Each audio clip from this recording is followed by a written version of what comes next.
Welcome viewer, I am Murugan S. This video tutorial describes, fix these files have properties that can't be read, so we couldn't add them.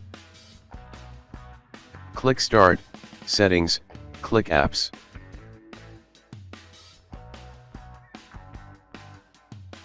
Type Photos, click Advanced Options.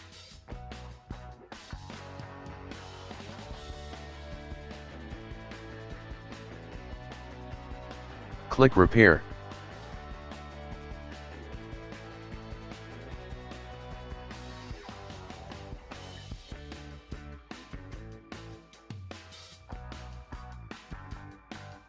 Type Video Editor in Windows search bar, click Video Editor.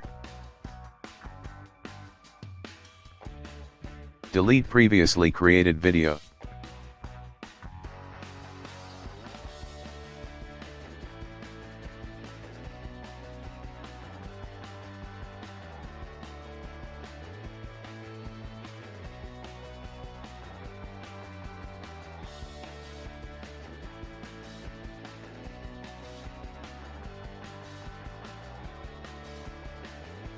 I hope this video tutorial helps to you.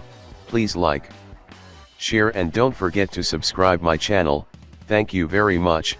See you next video.